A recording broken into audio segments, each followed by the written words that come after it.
Thank you for tuning in today. This is Amanda Brewton, and you are watching Insurance Unfiltered with me, your happy hostess with the mostest. So before we get started, do me a favor, click the like and the subscribe button below to follow to see additional videos as they happen.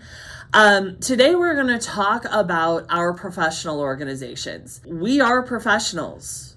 You take and you hold an insurance license. You had to take an exam for that. You may have a health license. You may only have a life license. You may have a health and life license. You may have a hat trick, which is a health, life, and then also have P&C, which is property and casualty, which is your home and auto. Some may even have investment licenses with a Series 6 and a Series 7. All that to say, you have a license that makes you the equivalent of a doctor, a lawyer, or a CPA, where you have to hold E&O, or arrears and omissions. We also have organizations that work with legislators on all levels, whether they be the state level running through the NAIC or on Capitol Hill for all myriad of reasons. When you are looking at the rules and how they get placed, it isn't just fair weather. There is so much that goes on behind the scenes about how legislation is passed and why things happen the way that they do. And I have had my hands in that for several years now.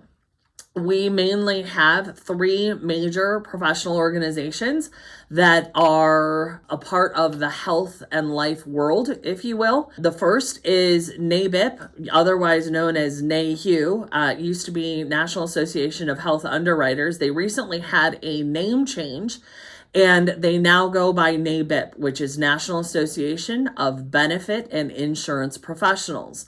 That organization is national in nature. I highly recommend getting involved in it. I am a member of their Medicare advisory group and have been for several years, but that is the first one that you hear me talk the most about.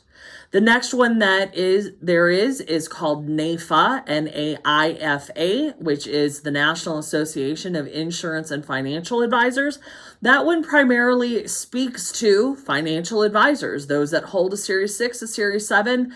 They are going after investments, annuities, and retirement allocation. They do play in the Medicare space and in the health insurance space, and NAIFA does advocate on both platforms, but that is also another avenue that speaks on our behalf with legislators. Last and not least, you do have HAFA, which is Health Agents for America. That one is more recent in nature. It's a little bit smaller scale. Their main focus is on the individual under 65 market and advocating for the agent that works in that space. They do work in other avenues of insurance, but that tends to be where they are the loudest and the most prominent. One of the things that I recommend to agents to do is that you want to learn our industry. You want to understand why things happen the way that they do. You want to understand where the trajectory of that is going, the opportunity. You would want that in any organization, any career field that you have. Just because you are an independent insurance owner or that you own an agency doesn't mean that you shouldn't follow all of those things and also get involved. There's a strength in numbers. Somebody has to advocate for us. So many get confused that we are all bad actors and we all have this yucky kind of stereotype. And my mission is to change what that stereotype is.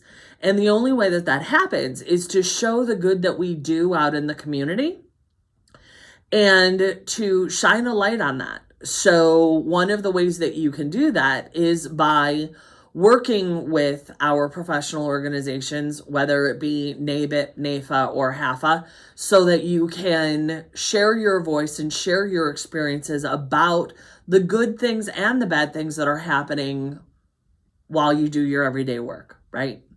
So check into those organizations, get a part of one of them or multiple of them. There is all sorts of learning. There is all sorts of networking that can be done. It is probably one of the best things that I did for my career 20 years ago. And it will help you grow. It helps you become a better agent. So with that, I'm going to close. Stay tuned for my next video where we talk a little bit more about what specifically NABIP does and how they speak for the Medicare agent specifically. Again, thank you for tuning in. Hit the like and share if you enjoyed the video, and we'll talk soon. Thank you.